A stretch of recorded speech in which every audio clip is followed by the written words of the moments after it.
Here's another 7,000 IQ car modeling tip. When you're modeling cars, especially sports cars, a lot of times you're going to have holes cut into the car. For example, on the hood of this Aston Martin that I'm working on, you have this hole. It's not an intake. I guess it's this where the heat comes out or something. I don't know. I'm not a mechanic. Maybe somebody knows. They can tell me in the comments.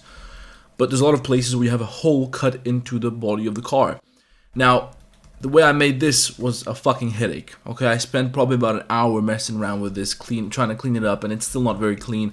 It looks pretty good, but the topology is still not very good. It was just a real headache to do it this way.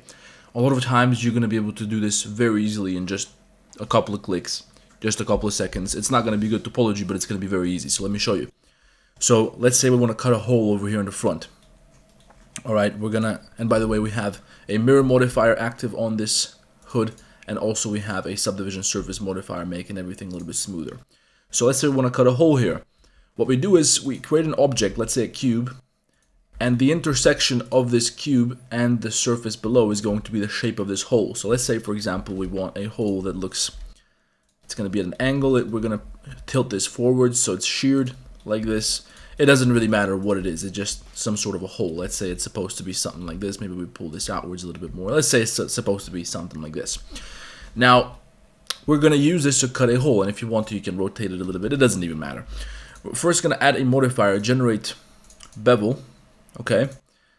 And let's reduce the width here just so we can have this bevel working properly. Let's also apply the scale just so our bevels are even on all sides.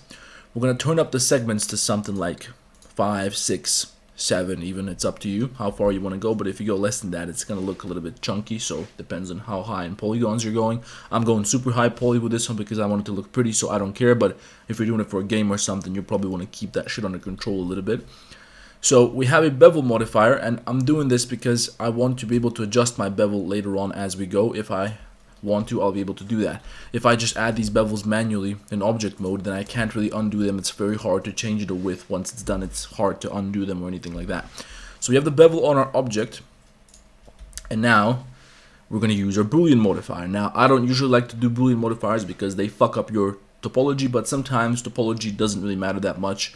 Sometimes it doesn't really make any sense to spend a lot of time trying to keep your topology clean when you can just cut a corner by using a boolean modifier. If it works, it works. In this case, it doesn't matter. We're not trying to impress nobody, so add modifier, generate boolean, alright? And we're going to target this. Now, at first, when you create this, you're going to get some sort of a little issue, right? So, for example, in this case, we might have to reduce the number of viewport levels that we have here because we want the concentration of the geometry to not be too high. Right now it's way higher on the surface underneath than it is on this one. And let's hide this object. We also don't want to have this hole underneath, because the problem is that when we have this hole in the inside, we have this thing filled down here. We have an angle here which creates these horrible shading artifacts. If you don't want these shading artifacts, you have to get rid of this hole. And if you want to get rid of the hole, you don't want to apply the boolean modifier, because once you apply the boolean modifier, and let's just say this really quickly, once you apply it, then it's done. Alright, so now you can't really change the position of the hole, and it's fucked. You can't really do anything else with it. So we're not going to apply the boolean modifier. We're going to keep that active. Instead, we're going to go down here, solver options. You got this button called self intersection. When you click on that, it's gonna freeze. You see, I just froze for a second and almost crashed my shit. It got overloaded by what I was doing. But anyway, when you check self intersection, then it's going to get rid of the hole, but not if this hole is very shallow. So I had to make this object deeper. I had to make it go deeper underneath the surface, because only then, once I go to my object mode and once I hide this object, and we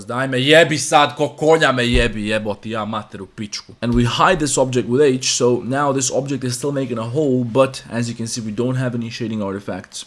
We don't have the hole filled on the inside. Now we have a hole with which we can do whatever we want. Now, ideally, you want to take this object which is making the hole, and you also want to parent that to your body, to the object which you're working on, because that way the whole object is going to follow. Otherwise, when you move the hull, when you move the fucking hood, it's going to move away from the object which is cutting a hole, and it's going to end up creating a big mess. It's not going to give you the result that you want. So just keep in mind, you can use your booleans to make shapes like this, and then if you want to fill this, you just create another object from you might want to duplicate this, and then you duplicate the geometry from this outline alone, alright?